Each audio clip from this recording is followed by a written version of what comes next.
On October 14th, 1964, the Nobel Committee announces Dr. Martin Luther King Jr. as the winner of the Nobel Peace Prize, awarded for his nonviolent struggle for civil rights.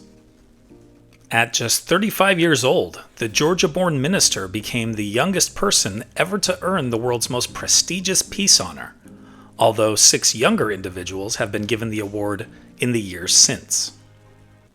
But what did MLK say in his acceptance speech? And what did he do with his prize money? To understand how this all happened, we need to go back to the beginning. Born in Atlanta in 1929, King followed in his father's footsteps as a Baptist minister.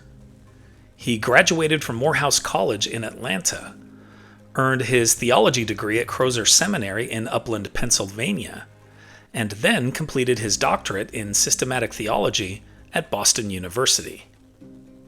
It was there that he met Coretta Scott, who was studying at the New England Conservatory of Music. They married in 1953 in her hometown of Heiberger, Alabama, and she became his lifelong partner in the fight for justice. In 1954, King became pastor of the Dexter Avenue Baptist Church in Montgomery, Alabama.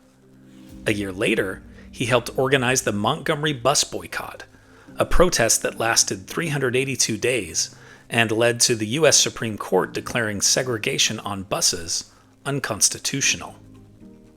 Inspired by Indian independence leader Mahatma Gandhi's philosophy of nonviolence, King led peaceful protests across the South in places like Birmingham and Selma. In 1963, during the March on Washington, he stood before 250,000 people at the Lincoln Memorial and delivered his immortal "I Have a Dream" speech. A year later, the movement achieved 2 major victories: the ratification of the 24th Amendment abolishing the poll tax, and the Civil Rights Act of 1964, ending segregation in public facilities and prohibiting racial discrimination in employment and education. That October, the Nobel Committee recognized King's leadership. When notified of his selection, he pledged to donate all $54,000 of the prize money to the civil rights movement.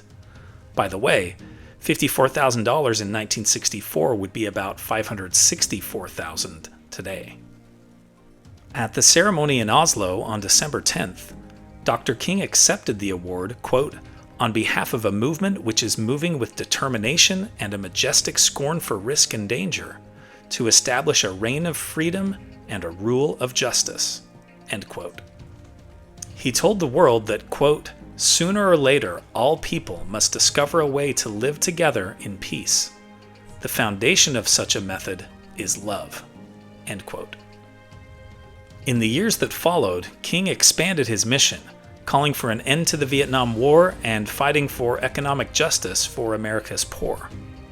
But on April 4th, 1968, his life was cut short by an assassin's bullet in Memphis, Tennessee. Though Dr. Martin Luther King Jr. did not live to see the full measure of his dream, his message endures: that nonviolence, truth, and love are the most powerful forces for social change. As he said in his Nobel Prize acceptance speech, quote, "peace is more precious than diamonds or silver or gold."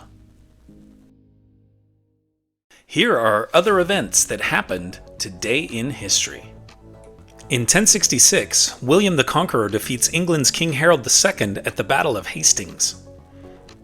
In 1890, future World War II general and U.S. President Dwight D. Eisenhower is born in Texas. In 1912, former U.S. President Theodore Roosevelt is shot in the chest while campaigning, but survives. In 1918, German soldier Adolf Hitler is temporarily blinded in a mustard gas attack in World War I.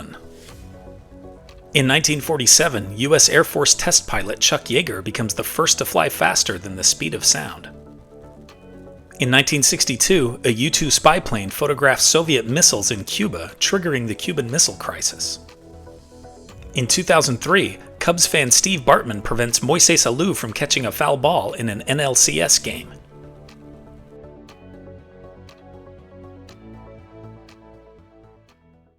And now it's time for our Today in History quiz. The Nazi puppet state in southern France during World War II was based in which city? Nice, Lyon, Vichy, or Avignon? Liked learning about MLK's Nobel Peace Prize?